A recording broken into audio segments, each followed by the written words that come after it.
Hey guys, it's Sarah. If you're new here and you enjoy this strange and unusual, please like and subscribe. And if you are a usual here, today's subject is going to be a little bit, odd. It has to do with magic. It is the thing of alchemy. And if you're not familiar with alchemy, like you've heard the word but don't know too much about it, like myself, then tune in. Because I will be reading off of a notebook, notes I've taken, and just what I've retained. And if I miss anything, as usual, let me know. But it is just something that I was like, hey, this would be a good topic because I don't know much about it. And a lot of people would be like, oh, you should probably cover stuff but I like learning something new every opportunity I can, and hearing from you guys learn something new. So we're going to dive on in today into the world of alchemy. So what is alchemy? Alchemy is an attempt to convert a base metal into gold, or to find a universal elixir, something that heals any ailment, kind of like the secret to long-lasting life.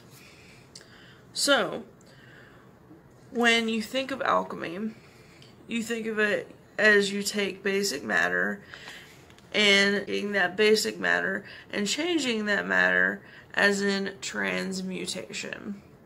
Meaning changing something into a different form, hacking a natural process and doing it artificially.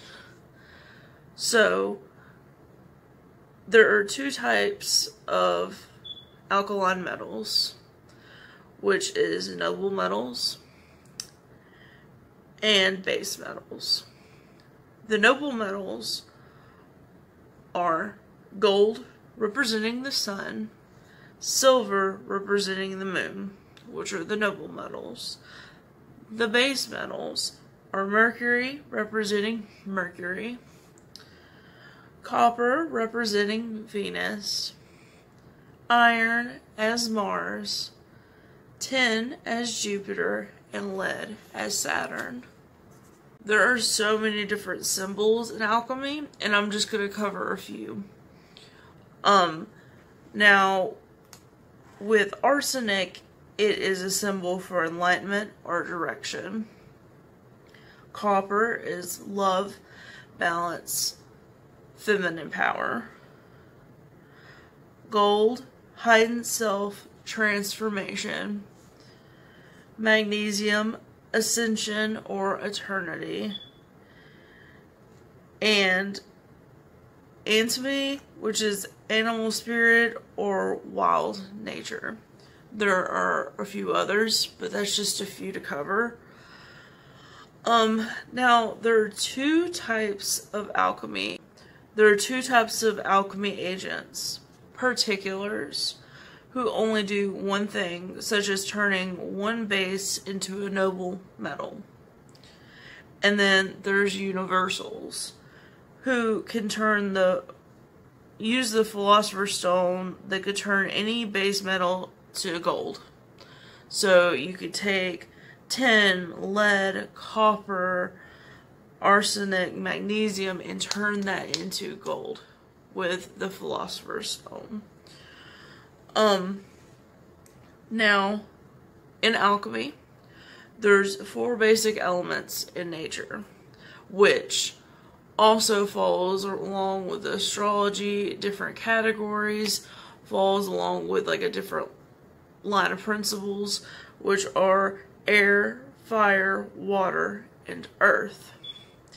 It was believed that everything around us contains a spirit, and metals are not only alive but grow inside of the earth. So,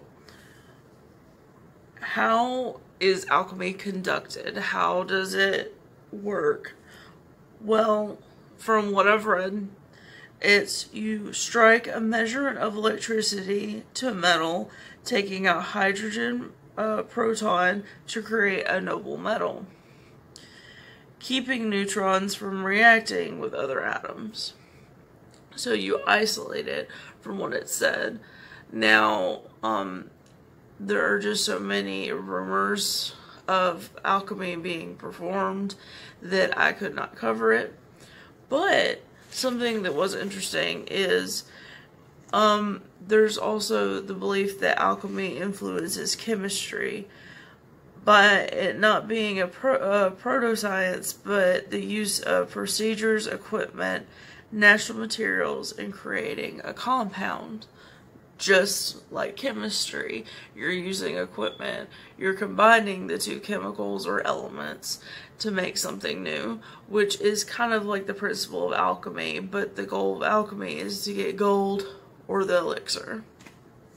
Now, what are the different types of alchemy, and what do they represent?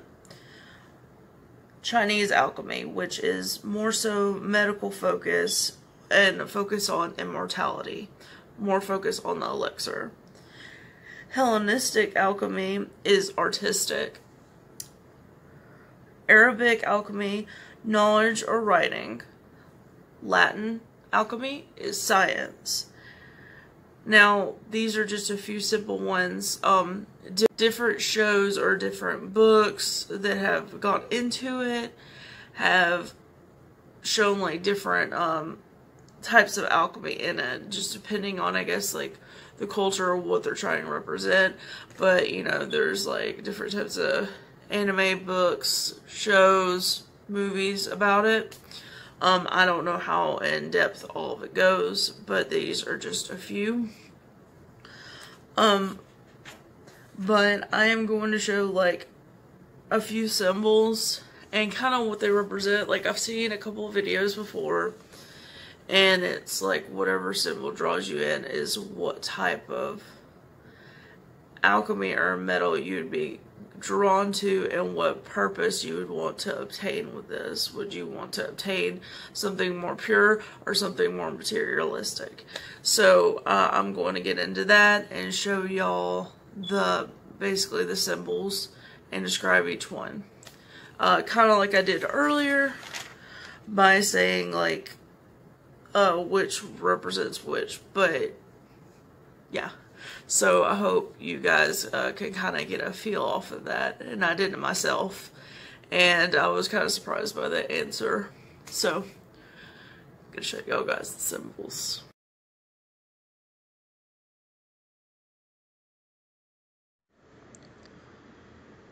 So we're going to get into the symbolism of each different metal and what they represent, or could be a representation of who you are.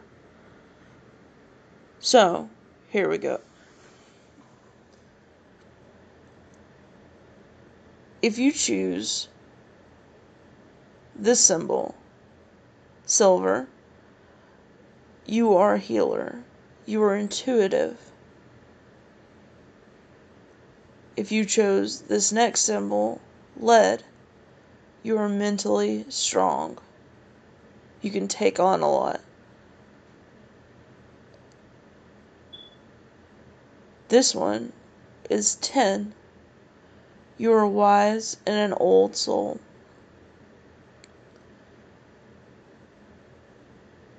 Mercury. You are mysterious and adventurous. This next one is the one I received. Iron. You are very worldly, honest, and protective. Gold. You are balanced, beautiful, and are a perfectionist.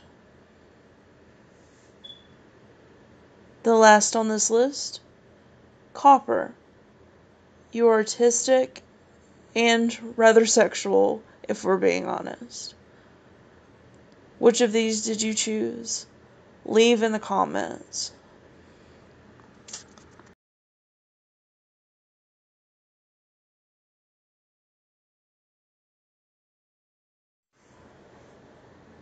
Thanks for tuning in, guys. I hope you enjoyed. There's probably plenty more I could cover on alchemy if you want to know more. let me know, or check out my links that I put in below. Again, thank you guys so much, and I'll be working on some more content soon, so please tune on in.